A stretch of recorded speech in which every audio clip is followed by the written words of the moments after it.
Hey guys, welcome to Finally Clicked, the podcast where we discuss business, leadership, and personal development. My name is Margaret Smith, and I'm the Director of Operations for Pickett Street Properties, a real estate team out of Bothell, Washington. And I'll be here every week with our owner and team leader, Jesse D. Moore. We'll be digging into concepts and ideas that have helped us both personally and professionally, and you'll also get a chance to hear from local and national experts that we know provide massive value to get to the point where it all finally clicks. Our bodies are falling apart, Margaret. Oh God, My don't back, say it out loud. your Maybe if left we eye. don't speak it, you You're always like- told me, you always said, Margaret, don't say that stuff out loud. Margaret's left eye is dehydrated. It's highly dry right now. It's Jaggles can't all hear the out of her moisture left left ear. your eye and went into Jaggle's ear. Actually, that's a good point. That's probably exactly what's happened. And my back is I think like... it's her left ear. Yeah, it's her in- left ear. You can't hardly move. What's wrong with Jessica? Jessica's... Don't put something on Jessica. Jessica's She's good. fine. Daniel's sick, so Daniel's all sick. the rest of us are down. Jessica's the only one standing. Tell you what. Wow. But I am hydrated. Let Well, me tell you. If nothing else, we know Jesse's been drinking plenty of water. So I'm just week. gonna... I like to just like share nuggets with the audience. You know, Share. like a certain song I'm listening to Absolutely. or artist. Yeah. I have a product. This is like Oh, Oprah's... product shout out. Oprah's favorite things. And Jesse's, P.S. I'm jealous. Jaggles and I have wanted to order one. Jesse's favorite thing right now is a Hydrate, Hydrate, Hydrate, smart water bottle. So so Hydrate would normally be with a Y, so it's spelled with an I. Okay. So it's a Hydrate smart water bottle, and I fill it. It has a sensor. It connects to my phone. It has an app. It keeps track of how much water I drink throughout the day. It actually, you put in your weight and your height and your activity level, and then it tells you you should drink X number of ounces of water a day, and then it determines the pace you should drink to meet your goal, and then it glows when you need to drink. It's pretty brilliant because you're like- such a visual person. Like nothing much else would work. I need visual cues sometimes to So did you get the Hydrate 2.0? 3.0. Three? Okay. Hydrate 3. Hydrate Spark 3. And it's it's like $55, so Yeah. it's not cheap for a water bottle. But I'll put the every link to day since I've had it, I've drank over 115 ounces of water. 115 a day. Over 115 a day. Cool. And I maybe drank 20. I mean, yeah, you weren't Like- focused on it. Yeah. Well, that's not 20 to 30 probably. Because you just get busy and you That's don't 14 think about cups it. of water. This is a lot. Is Yeah. that all in one container? You refill it? This is like holds like 27 ounces. Yeah, yeah. So anyway, it for someone who doesn't drink a lot of water and then needs to try to figure out what's wrong with him, this is a perfect solution. So I highly recommend it. I highly recommend it if you want to stay hydrated and you're not good about drinking water. And that water, where our bodies are at least 80% of the 80% water, they say, right? So I'm just curious to see what it's going to help Margaret with your pulling back. out the scientific Pulling out the stats. facts You know what? I'm pulling out, that putting we this learned microphone in right elementary here. school. Pulling it out.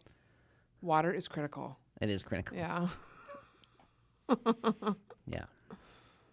So there you go. Little There you go. products. Love. Product shout out. They're not sponsoring us, but maybe No. they will because we give them a shout out. You know what? It's a good product, and people are jealous of it. Maybe we should do a product as a week. Like if they come up, like if you or I have a product that we want to share, Yeah, we just do it. random stuff. Yeah. All right, so we are well into a 5-part series. We're gonna do steps 4 and 5 today because we're wrapping things up here. If you So we got stuff to share. listen to the first 3 episodes, then you'll have plenty to work on. And then this part is really there's some meat in here for sure. There's some application to go over, and this is more a story of how things changed once I started the team and put the right people in the right places. So let's jump in. Are you ready, Margaret? I'm diving in right now. Step 4. Step 4. Follow the model. Follow the model. And I always start this part off with a quote from Thomas Edison, who says, "I didn't find a way to make a light bulb. I found 1,000 ways not to make one." We have a podcast coming up with a guest, and I was thinking about that on the way into work today. Because I said something kind of bold. Is it weird for me to reference a podcast that hasn't aired yet? No. Or a thought that because we're going to air it it after this episode because it goes so well in line with what we've been talking about. I think it's fine. All right. So in this episode, I said I said that being a real estate agent was like the easy bake oven of entrepreneurship. That essentially it's kind of entrepreneur light. And I realized that's going to piss some people off that I said that probably, because it is hard work. I don't want to diminish, like starting a real estate business is hard work. Yeah. But there's like they will understand what you mean if they listen to the next sentence. There's 14,000 real estate agents in the 3 counties in our area, right? This is not a rarefied air that we breathe. Yeah. There's a lot of people that do it, and there's a lot of people that do it part-time. There's a lot of people that do it without really trying. Yeah. And then there's people that, they live, eat, and breathe real estate, and run their business that's like a how business. I feel about my business. But my point in saying it that way is that it's not like creating a product that doesn't exist yet. Like creating a product that the public doesn't even know that they want, right? Yeah. We're not creating the iPhone. We're not creating the Segway. We're not inventing something. And we're not inventing the model. What we do in real estate, there's so many examples out there. There's 1,000 different ways to do it. And if you have an idea of how you want to do it, there's someone in the United States doing it that you can go shadow and follow. And that was my point that you'll hear in an upcoming episode. And so my point in saying follow the model is agents make the mistake of feeling like they have to do things their way. Like they're the smartest one in the room. No one's done it like them before. And it's just not the case. So there's been thousands of people that have done this before you, probably better than you, and they figured things out along the way. So you don't need to. Yeah. So if you're not sure what to pay a buyer's agent, you don't have to figure it out on your own. Just make it like up. You can find someone who's doing it successfully and ask them. And so my point when I say follow the model is the following. Jesse, what do you mean by follow the model? I would say this: go to a bookstore or go to Amazon and order The Millionaire Real Estate Agent, written by Gary Keller and Jay Papasan, and Gary Jinks.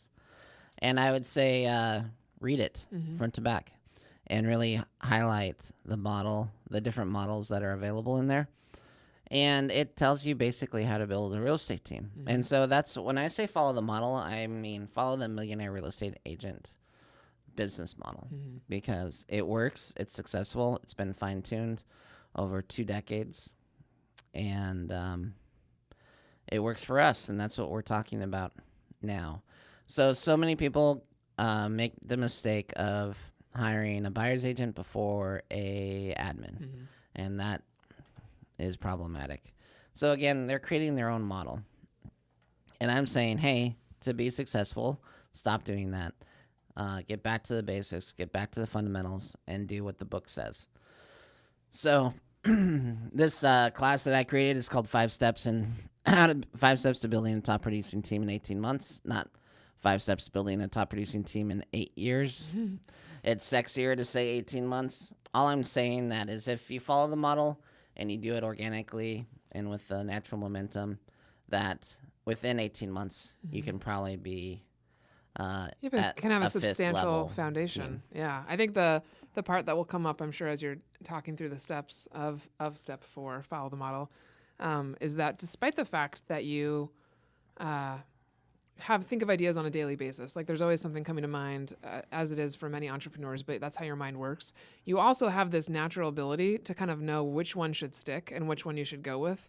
So you are one of the fewest people I know in the United States who actually followed the model and stuck with it. Like, it's so tempting to want to sway from it. So tempting because people want to reinvent the wheel all the time because then it's just them. I did it myself. Oh, I'm so special. I can, and it's actually, the fact is it's more special that we actually followed it and we have a successful team because of it. And there's only one other team I know of that I can really attribute the MREA model to. So. Yeah. And Gary Keller would say, he kind of says both things, but one is that he says follow the model, and then give him 10 minutes, and he'll say models were made to be broken. Yeah. So there's a give and take there. I think both can work. For us, I want to follow the model because then I don't have to rewrite the rule book. If I follow the model and I make everyone else follow the model, we're all following the same rule book. Yeah. Well, now that I think about the way that you just said that, following this model for the 7 years that I've experienced it has given us a foundation in which to see what works and what doesn't work. So we have something to base it off of. Like when you're doing a research project, they always want you to have a group that's like a control group, right? And I feel like that's what we've been able to play with. So we probably will make changes moving forward to how our team functions. But because we have this base that we've gone off of, we were able to build something that was really stable. And people don't begin with that, so they don't even, they have no control group. Well, and I've coached quite a few different teams, and I think this is where people kind of go wrong. Like you could listen to this series and you can do steps 1, 2, and 3, and then you could screw up at this part, and it would totally affect your results. Oh yeah. And so I'd say it's a boring step. It's a boring step to follow the rules, to follow the model, and to make sure like that anything else that you repeat or that's repetitive, like a habit or something that you want to increase in your life, it's not necessarily the most exciting thing. The exciting thing is when you do it over and over and over again, and then you see results that pops up because of your consistent behavior. Yeah, so I will never represent buyers again. And you shouldn't. That's probably one of the best things we've learned from this. And then if I know that in my heart and in my head and in my gut, then now I know what to do. I always know what to do. I always am going to have a buyer's agent, period. Yeah. And I just need to find someone who's better at buyers than me, which is not hard.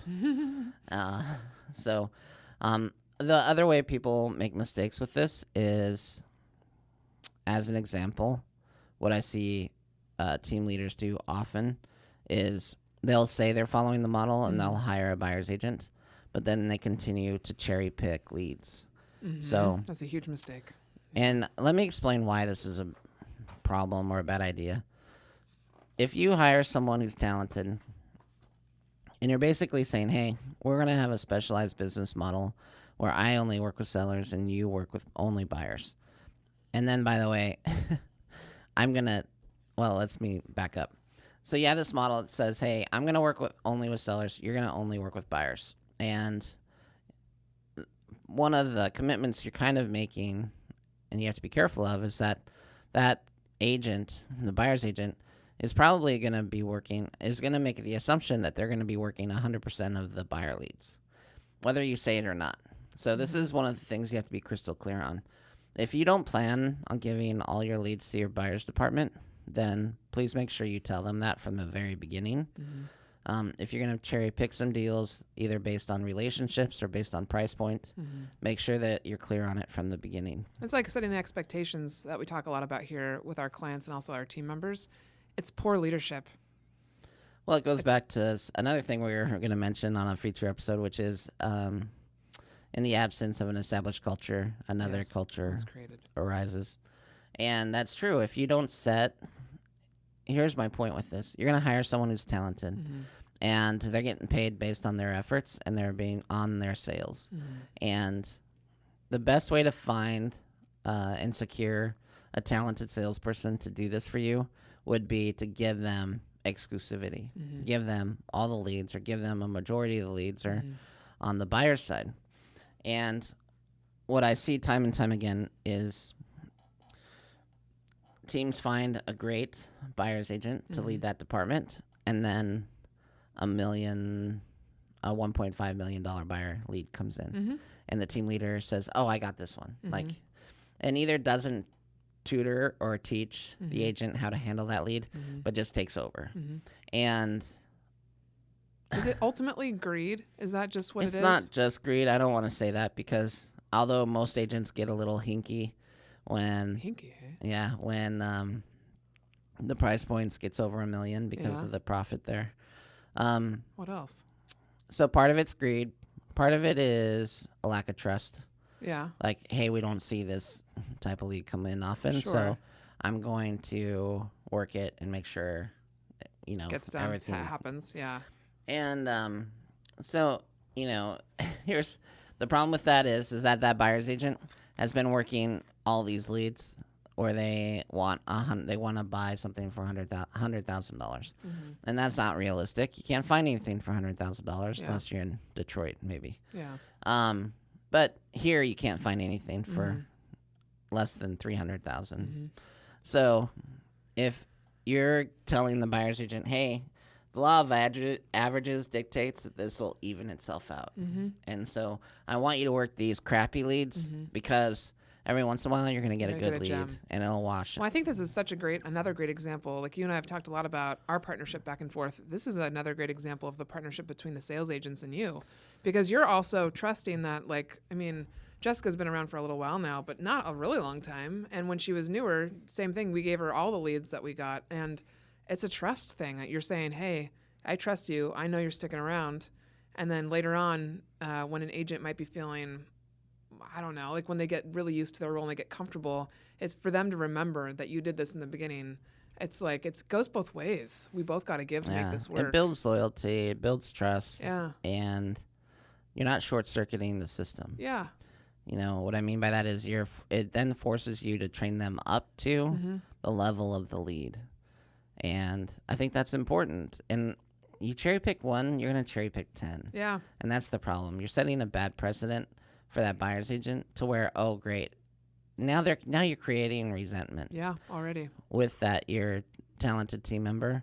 And if it's not a great environment or I just don't know why you would do that. I don't know why you would create resentment. In fact, this came up on, I'm going to talk about this randomly too, because this made me upset. I was on our broker page. We have a Facebook page for our group here. Yeah. And an agent in our office posted a kind of a sassy post about how an agent had contacted him and said, hey, we have clients that are interested in your house and another house.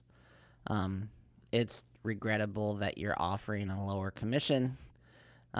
It's regrettable that the sellers are not offering a fair commission. I'm probably going to modify my offer to increase the commission. Basically, an agent was saying, hey, I don't like the commission you're offering, and it may result in my clients not going with your property unless you want to have a conversation about how we can improve that.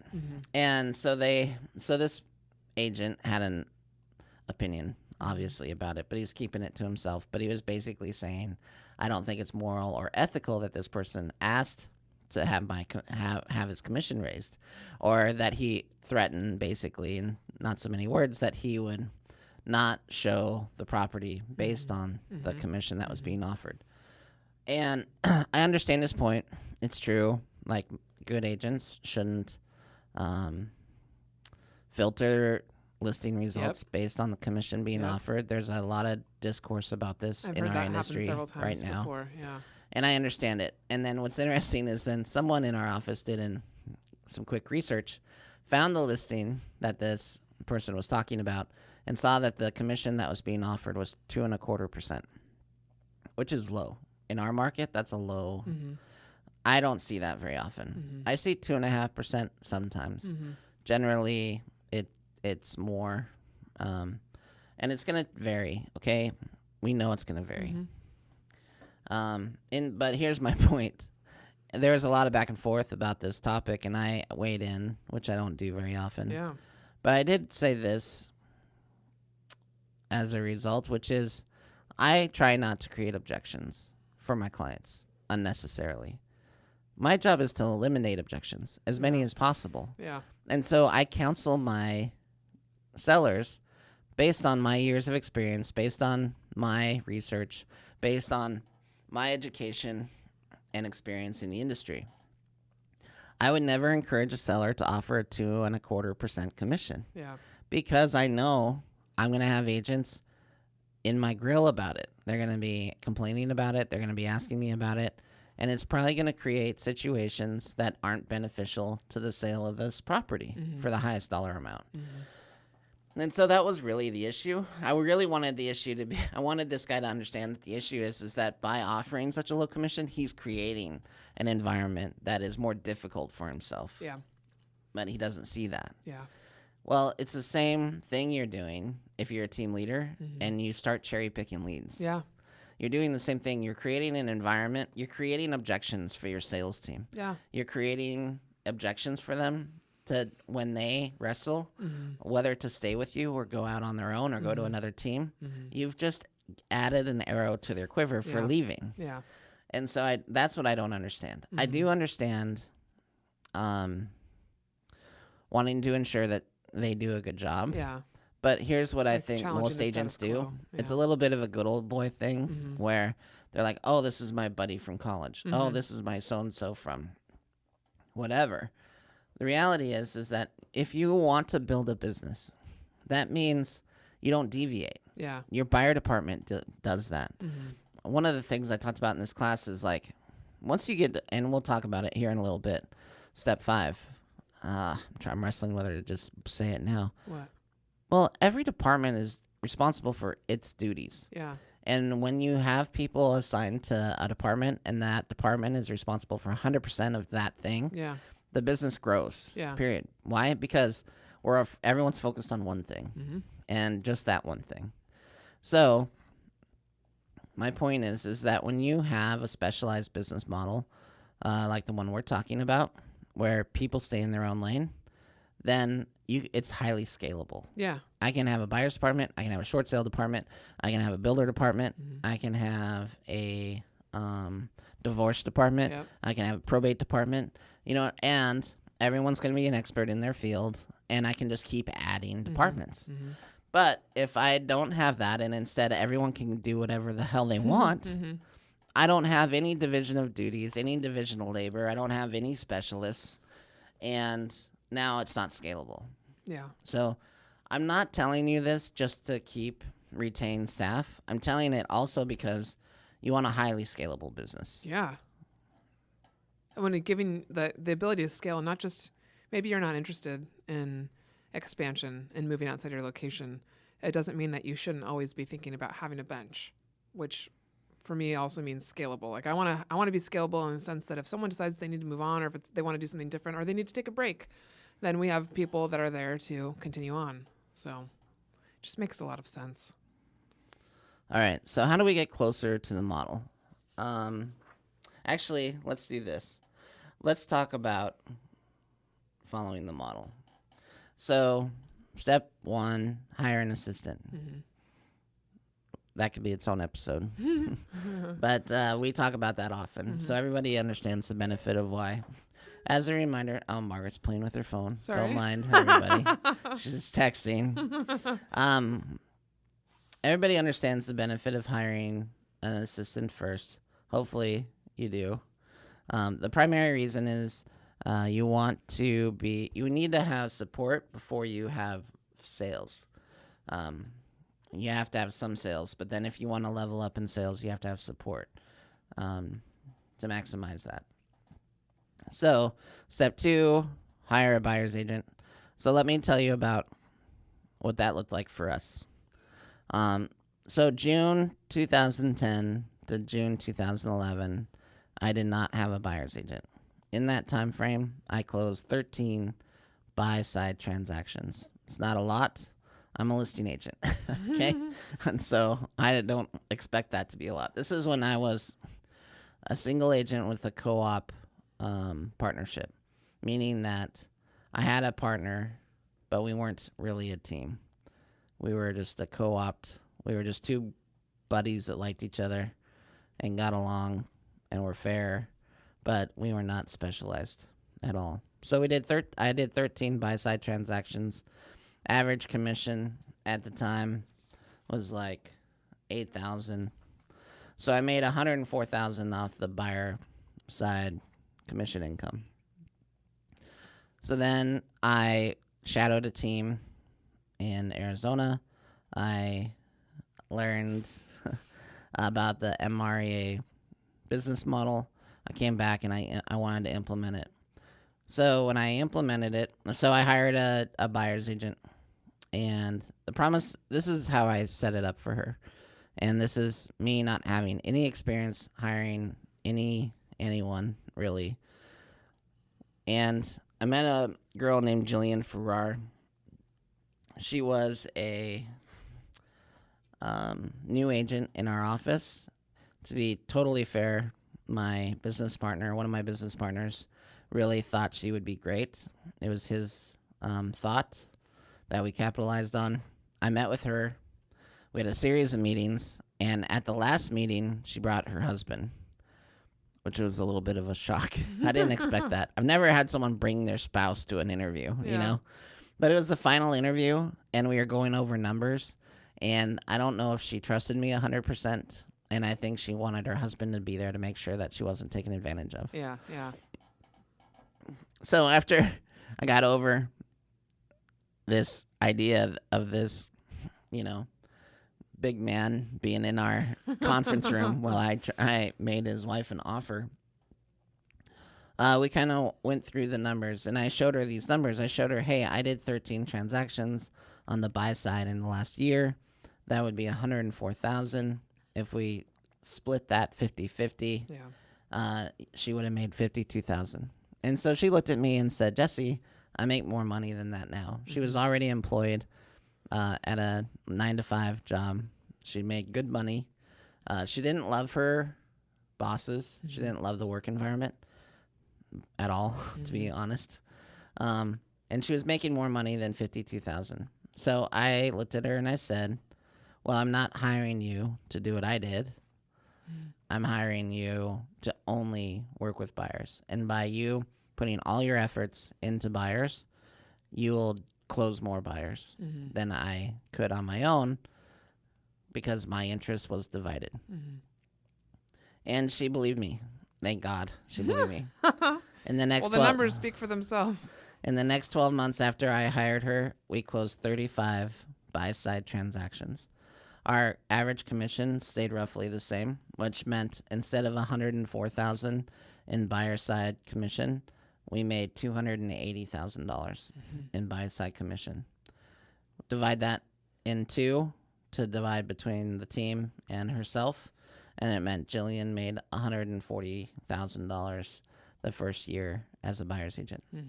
So I made $104,000 representing buyers in the year prior, where my interest was divided. I had to work longer hours, and I had to do something outside of my personality and gifting. It made me highly irritable and impatient. And instead of me hating my job, hating my life, showing buyers, I found someone who was better at it than I was, and I went from making $104,000 doing all the work to making $140,000 doing none of it. Unbelievable. If that doesn't tell you, if that's not a clear example of leverage, I don't know what is. And that's what this is why I want to pull my hair out when people think that they don't want a team or they don't need to do it. It's too so let me repeat this. Okay? It's just right there. It's so easy. When I was a single agent, I made $104,000 on the buy side of my business, and I did all the work.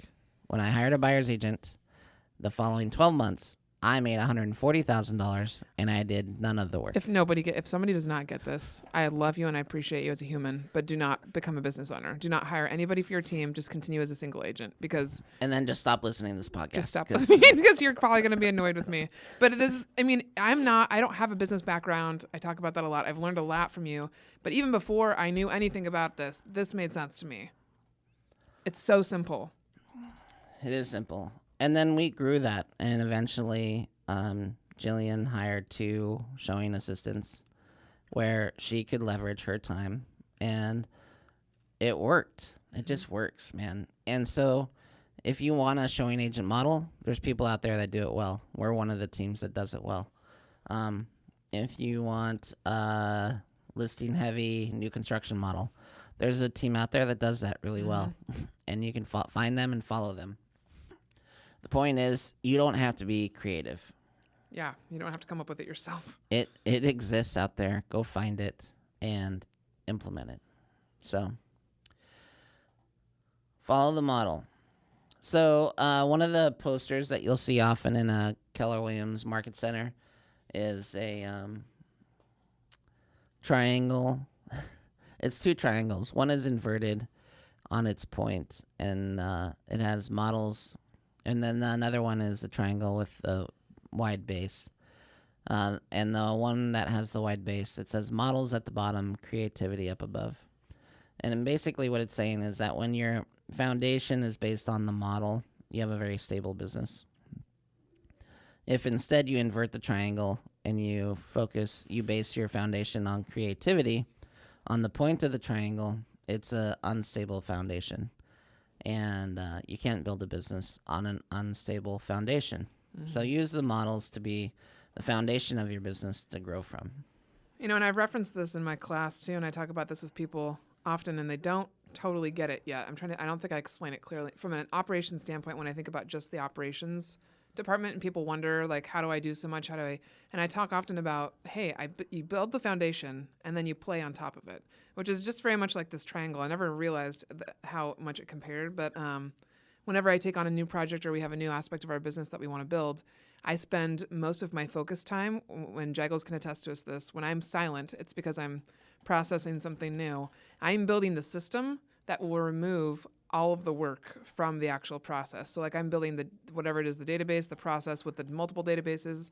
And it compares so well to this model. There's a really great visual for that.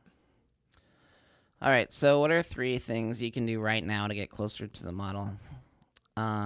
This is usually a brainstorm discussion in the class, but let me give you a few ideas of how you can get closer to the model. Number 1, read Millionaire, Real Estate Agent.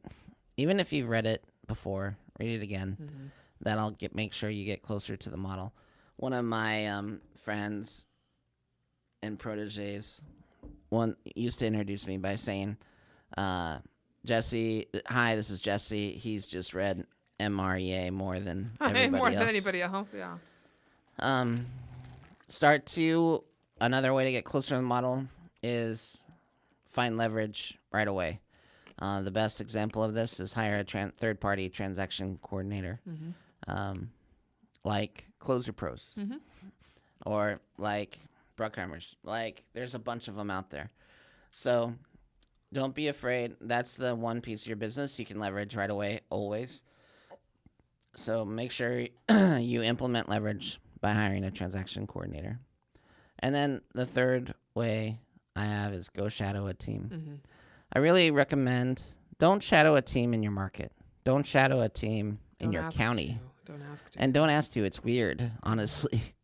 I wouldn't want someone in my market center shadowing us, unless I wouldn't really mind, I guess, now at this point, because they're not going to. We've taught so many times about, you and I both have taught our classes and literally opened ourselves up. So if they haven't come to our class. Yeah. What? I take a picture of me right now, because what is it going to do for you to sit in my office and watch me work? Right.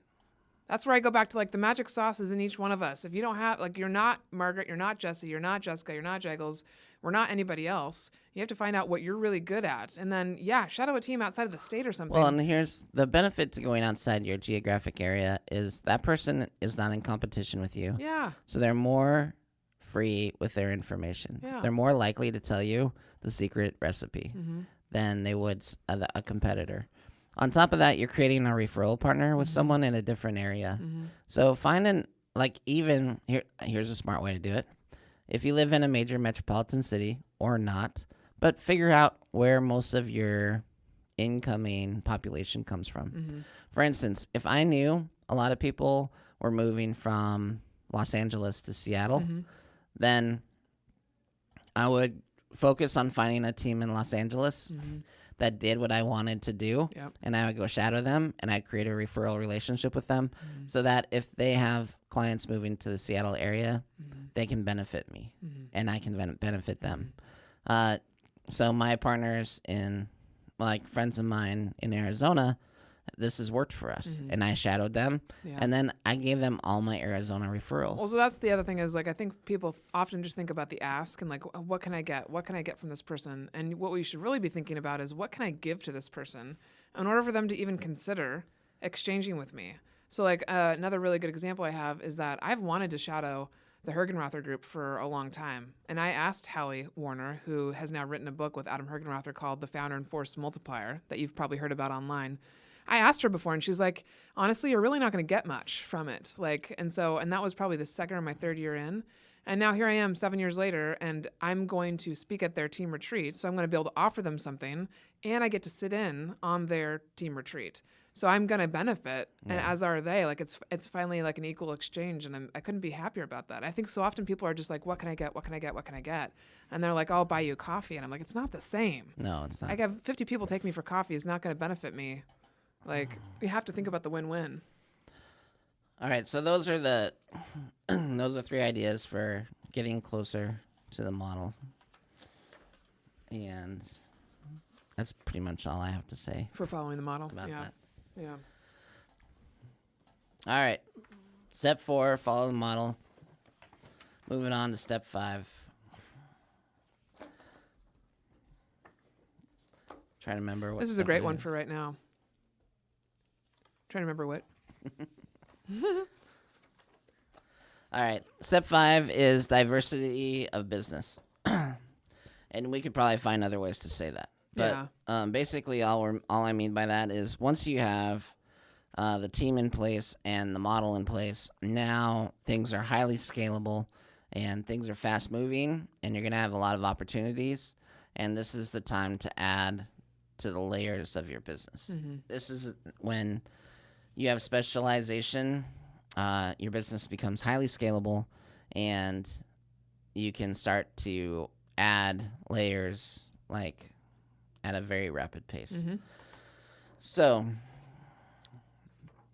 it's a little bit to unpack and make sense, but let me do my best. One of the most important things I think you have to decide when you build a team is which model you're gonna follow, and then I think the maintenance there is to make sure you follow it as closely as possible. So for us, we follow the MREA model, and I want to be super clear about it. We do the MREA specialized model, meaning that we have a highly specialized team. Specialization is our unique value proposition, meaning how do we differentiate ourselves from every other agent or every other team here is we have buyer's agents that only work with buyers. And because of that, when buyers work with those people, they have a better experience overall. And our buyer's agent has seen more deals, seen more situations, is more current with issues that affect buyers, is more aware of financing and rates and all options, the things that go into all working of with those things. buyers. I don't have to stay up on that stuff because it's not my role. I do a little bit, enough to be like Aware. knowledgeable and aware, but it's really not my place to Now, do this that. might be going off topic too much, but one of the myths around people with this unique value proposition of specialization that we have is that when someone comes to interview for us, if they've been in the industry for 6 months to a year, they've heard about the kind of model that we have. And the myth is that if they're a buyer's agent with us, they can never do anything else. And that's not true. I mean, if you're talented, name your dream. Like, if you're talented and you're loyal and you do good work. I run a meritocracy, man. And in fact, so I had someone who started as a listing coordinator, which is a salaried position for a licensed agent. And they moved from that position to lead buyer's agent. And they moved over the top of 2 showing agents who had been there for a while. And the reason that she got that opportunity is she earned it. She was driven. She was results oriented. She did her work, and she was developing as a leader, and I gave her that opportunity. So she went from being a employee on the more on the maintenance side of the listing department and became the department lead on the buy side because she did a great job. So I think it speaks a lot to when someone has less experience in real estate, they just have less awareness, which is really, it's normal. Like when you start anything brand new. And I think there just are a lot of people that don't understand all the intricacies that actually go into learning a role within a real estate team or real estate industry. It's not just the basics of learning how to work with a buyer and learning the forms. There's a lot that goes into being an excellent buyer's agent because we're not looking for average, mediocre people. We're looking for people who are masters at working with buyers and masters at working with listings, which we still have not found someone who could really ever replace you yet. And that is not because we're being unbelievably picky. It's because there's a lot of mediocre. Yeah. And I don't think people realize that. Like Well, to be it's a not really good just- operations person, same thing. It's not just mediocre. It's just you have to put in the time. Yeah. Like for someone to replace me, they are gonna have to put in the time on the listing side. They're gonna have to put in the time on the buy side. They're gonna have to put in time on their operations side. They're gonna put in time on the coaching side. They're gonna have to put in time, like Well, what I mean. and Like, even if we just look at the listing side of you, like when I think about the different things that and operations that have to happen within the real estate world, I think a lot of people just want to be average at all of them, so they can just do all of them, so they can have variety and keep it exciting. And it's like there's actually so much to learn that people don't realize within each specific role. Now I've had the opportunity to learn that from a team aspect, which is why I'm so 100% behind people that are brand new to real estate joining a team. I don't even care what team it is. It may not be the best experience, but at least you'll get a better education faster. Yep. All right, building a team allows team members to specialize without changing the focus or direction of the team, and more easily allows the team the ability to adapt. So I'm going to say that again.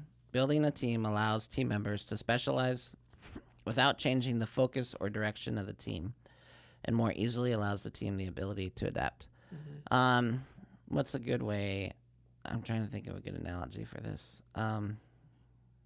Netflix is a good example of this. So Netflix, when it first started, it was not a streaming video service. It was a direct mail DVD service. Like there was nothing about it that was online other than your account where you chose movies that they sent to your door. It's amazing to me that they made the shift. Like they shifted from that model to the streaming model. And if they hadn't done it, they'd be dead. But so not only did they shift, but they shifted. They were the disruptor, and now everyone's chasing them. And so this is what I'm talking about here, is that when you have a specialized model, it allows you to have team members that get to incubate new ideas, new concepts, new businesses. And it doesn't disrupt the team that you have currently. You just get to add on like a Lego construction or Connects or something where you have the foundation built and you have the different levels, and now you're augmenting pieces of the business. And maybe one of those divisions becomes the next driving force in the business. Like at the time, when we did this in 2010, like I needed a short sale department. Right now, I couldn't support a short sale department at all. Yeah. We don't have any. We had a auction department where we help people buy properties at auction. That's gone away. But there's other things we add. And so that's what we keep doing is once you have the foundation built and you have people in specialized roles, now it's easy to add more people and more layers to your business. Yeah. And you want diversity because diversity means that you have independence from market cycles. So I want to be more diversified because if there is a slowdown in residential real estate, then I'll make up for it in this other piece of the business. Like it's smart to have 5 different segments of business because not all of them are going to be doing amazing. In fact, right now the buy side of our business is doing really well and the listing side is struggling, and that's the market of the moment. So we're going to capitalize on that. Thank God I have a buyer's department that can handle that. And now our focus on that department is scaling them up. So that's the benefit of having. You have the ability to lean in multiple directions and it's important. Some opportunities that this created for me, thanks to building the team, that I probably wouldn't have had. I listed luxury homes in Walla Walla, Washington, which is 5 hours away from me. I am a wine enthusiast. Someone had researched me, and they wanted a Seattle agent to sell luxury homes in Walla Walla, and so I was able to do that. I developed curriculum and have taught nationally. Same with you, Margaret. I helped develop Margaret's class, and that's allowed her to teach across the country. I've taken over 11 other businesses, or segments of business, and what I mean by that is I have either taken over like the buyer department of a REO agent, or the buyer department of a short sale agent, or I've taken over entire real estate businesses, either due to retirement or relocation or what have you. Partnered with the bankruptcy agent for development on new business, and helped develop online negotiation and transaction negotiation software platform, and was able to take the entire team to Hawaii as a sales award. More since then, I talk about this, like I'm more the guy that pushes the ball forward every day and then looks for the new opportunities that are created instead of going after like specific opportunities. But, you know, I've swam in a glacier melt pool because of my business and the models and the opportunities it created. And it's allowed me to do things in my personal life, travel, you know, change where I live and where my kids go to school and everything else. And so everything has come from this specialized business model. And so the point of this whole discussion is that if you follow the 5 steps, what ends up happening is you go from this like frantic, crazy, chaotic business and life, and you start to compartmentalize different aspects of your day, and now you have more time. You have more time to focus, to work on your business instead of in it. You have more time to spend with your friends and your family, doing your personal pursuits. And we've had a lot of success with it. So I always close the class by saying a few following things. Building a team generates focus. Focus generates results. Results generate success. Success generates opportunities. So to me, I believe this 1,000%. Margaret often gets on my case about, like, when are you going to teach another class? Or when are you going to go do this? And the reason I'm not doing those things is because the opportunities come at the end. Building a team generates focus. Focus generates results. Results generate success. Success generates opportunities. So this is how I build things. This is my foundation, is building a team. My team generates results. That results generates success. People notice that success and then give us opportunities. So my challenge to all of you is stop waiting for opportunities to show up at your door. Stop waiting for the lottery ticket to hit. It's not happening. Start creating a team that will generate opportunities with you. And a quote from Susan Scott that'll probably be on my gravestone because I love it so much. From Susan Scott from Fierce Conversations.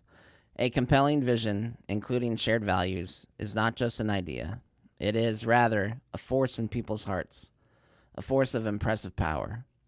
It may be inspired by an idea, but once it goes further, it is compelling enough to acquire the support of more than one person, then it is no longer an abstraction. It is palpable. People begin to see it as if it exists. Few, if any, forces in human affairs are as powerful as shared vision.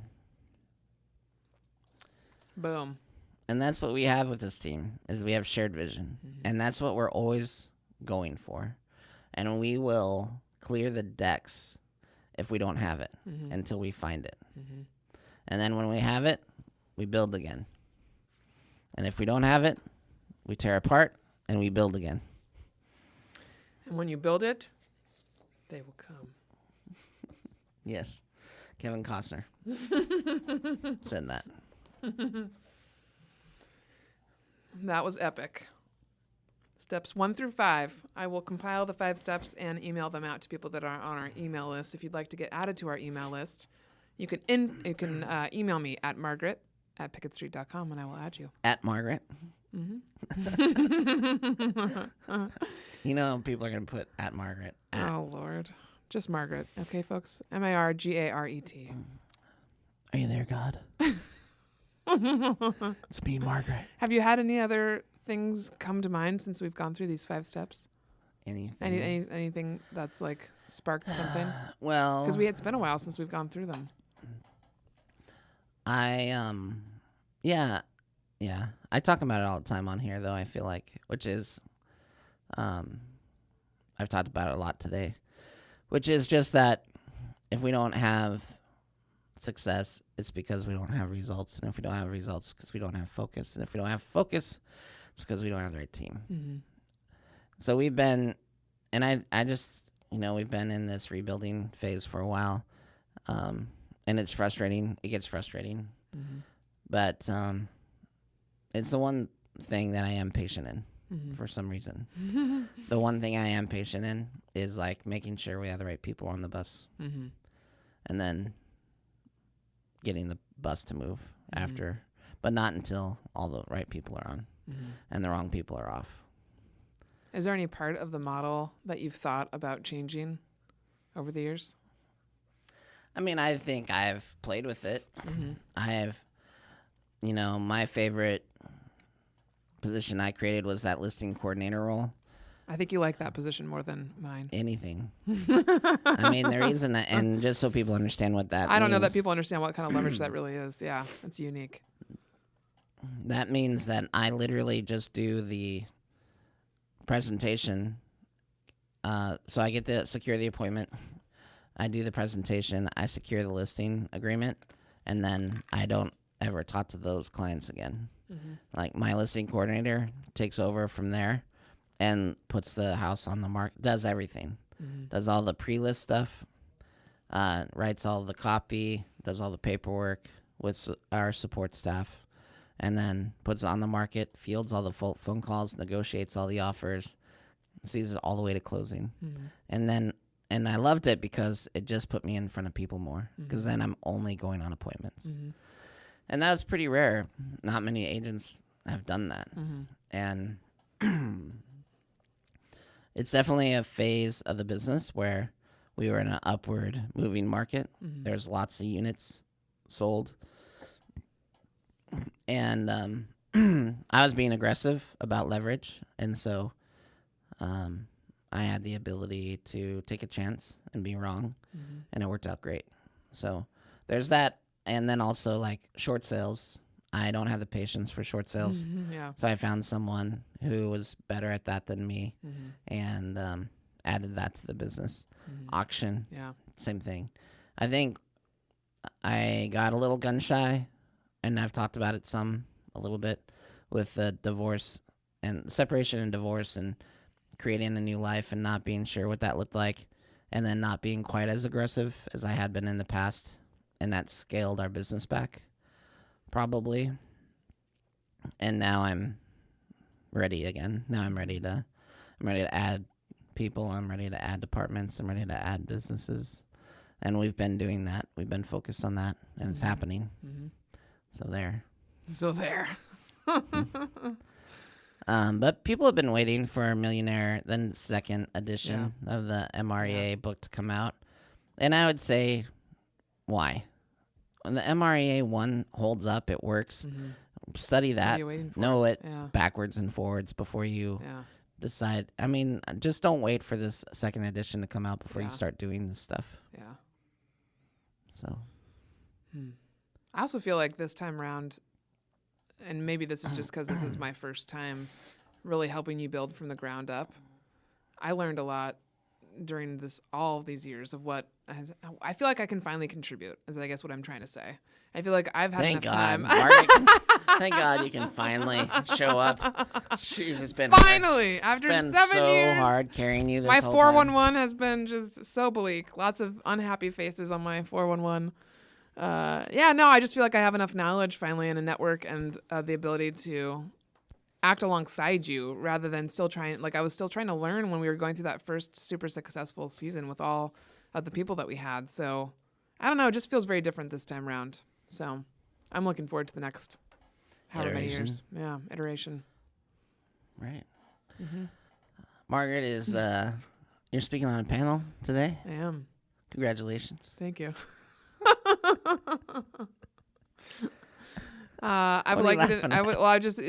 It just took me back to your comment about my outfit today, which is very ninja-like. It's all black. You're blacked out. And then yesterday I was wearing my poncho, and I got no less than 5 comments, literally, I'm not exaggerating, from different people about the poncho.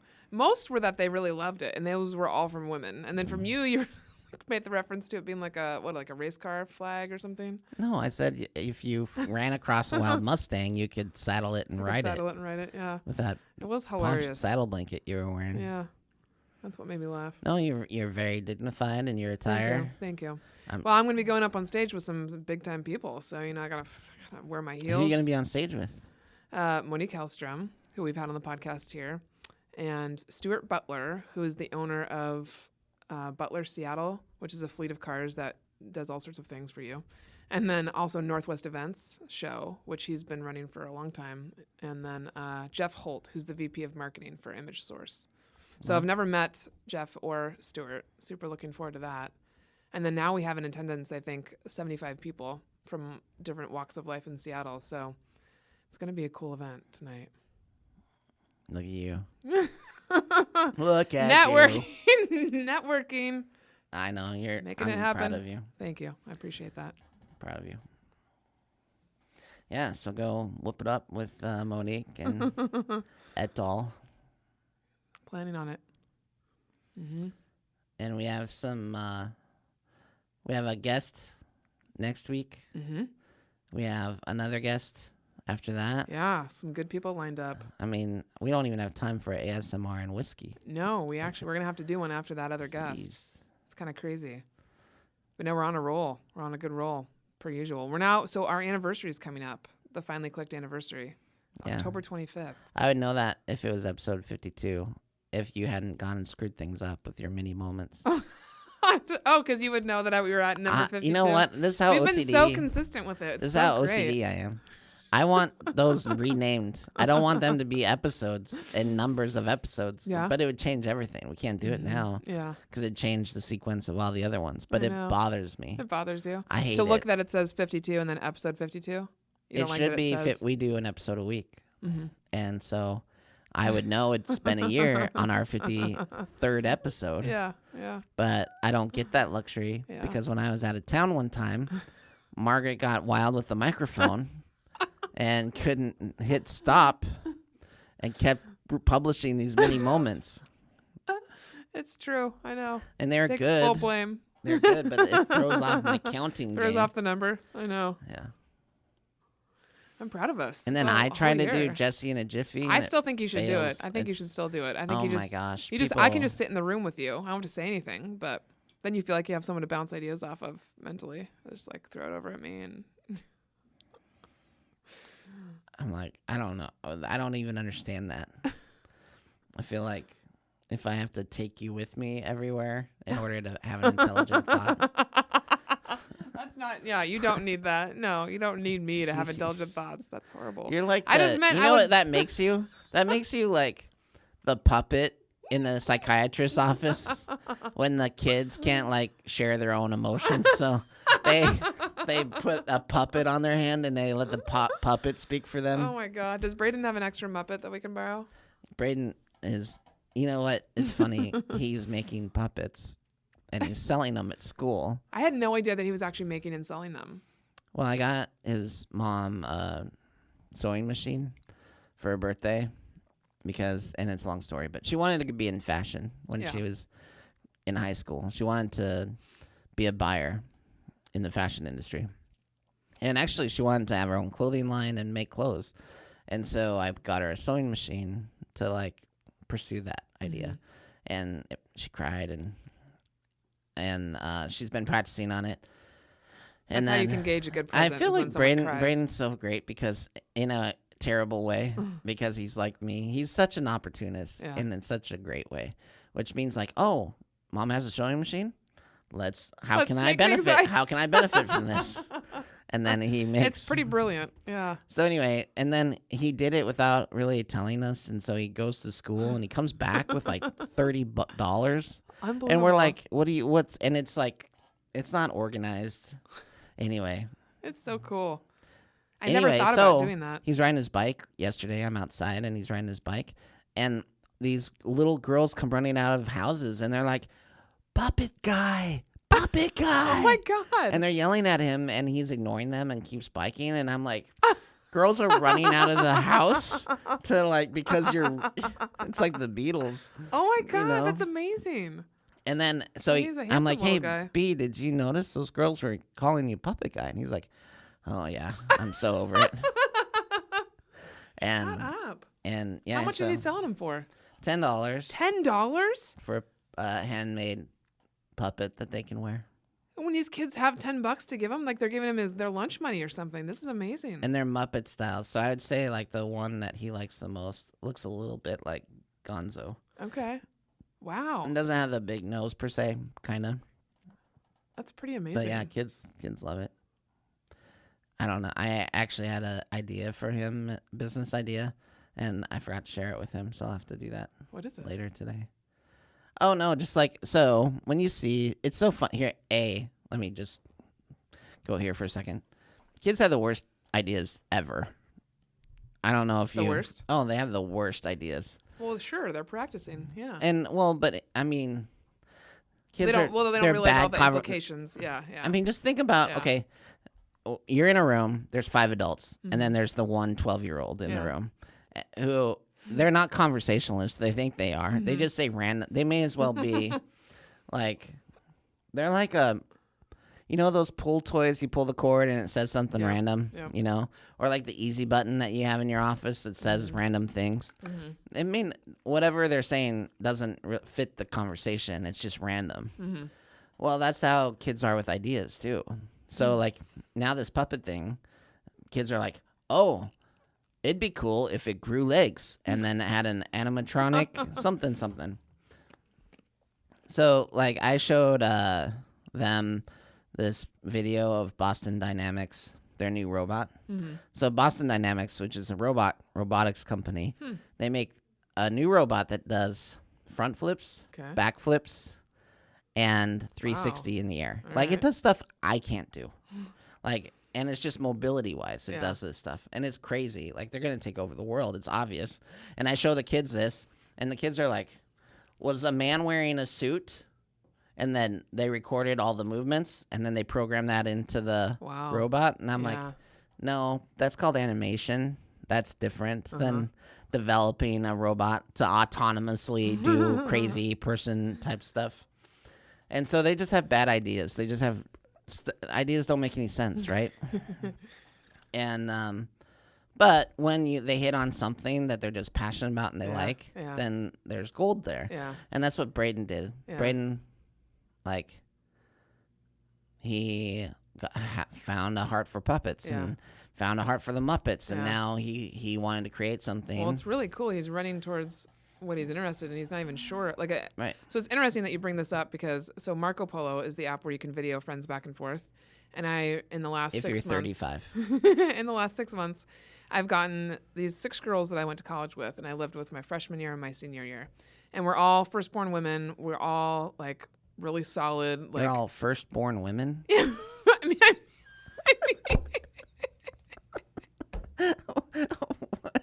What does that mean? I'm so glad I caught that. Like, firstborn women. We're like, firstborn children is what I meant. And we're all women. Anyhow, oh my God, it just made me laugh so hard. Oh God. So we're all like, and they're all stable ladies, meaning like they're all women that I can go to and I can bounce things off of. And I'm so happy you're hanging out with stable people. There's a lot of unstable people. And so anyways, we Marco Polo now to stay in contact. And so we're talking more than we usually do. And they're super smart people.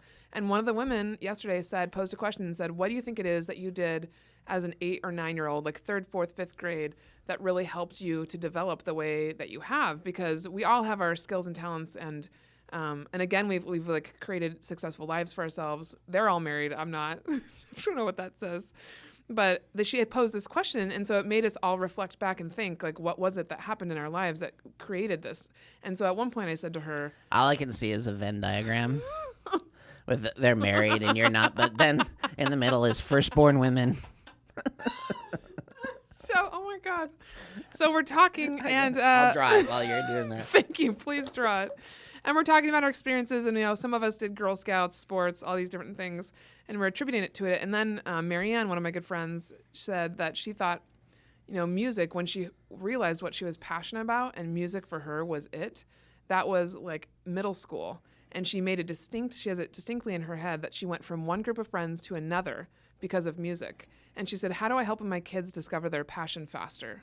Because I want them to have the same thing to harness and give them some grit and help them find, how does she help them find? And so I was responding to it and telling her what Gary Keller says, which is, don't perfect. I'll take a picture of that for the audience. I said, don't worry so much about helping, don't get overly obsessed about helping your kids find their passion. Support them in a loving environment with a family that's constant and consistent. And then help them try as many things as possible. Because what I realized I didn't get was my own, I held myself back by not trying enough things until I was in my 30s, really. And so I said, provide that environment, help them try as many things as possible, and they will literally run into their passion. And I think that's what Braden, you guys are providing for all 3 of your kids, is a safe place. Now he's just drawing circles, everybody. Perfectly circles. I gotta draw a Venn diagram. Oh my God. So anyhow, it's just funny that you bring that up about Braden, because that's been our conversation the last couple of days, is what is it that we experienced growing up that helped us to create such a solid foundation where we can now be successful, healthy adults that can make good decisions. So, oh my gosh, now he's totally off. Firstborn. How do you ensure women. that they're firstborn women? These kids that you're talking about. They're not the kids. It's oh, dang it. Forget Sally. She wasn't a firstborn woman. She'll never have success. Oh my God. I met these girls when I was a freshman in college, and we realized we were all firstborn children in our families, and obviously all women. Oh my gosh. Because we lived in a women's only dorm. Please tell me you're all white. It's in fact, yes, we are. It's not a very diverse it's group. It's so awesome that a white, privileged female group called firstborn women. Oh my God. Oh, forget about there you it. go. There's my Thank artwork you. for I today. appreciate that. Okay, I think we're talking nonsense. So yeah, it's we're time to wrap probably it up. good. Thank you all for listening to this episode of Finally Clicked. We will be with you next week with a special guest, an author of a book we've read. So there, I've already read it. So we'll have a knowledgeable conversation in the admin world. Yes. Please share this episode and tag us on Facebook and social media. You guys, this series of Jesse's class, I think a lot of people need to listen to it. So. Hashtag firstborn women.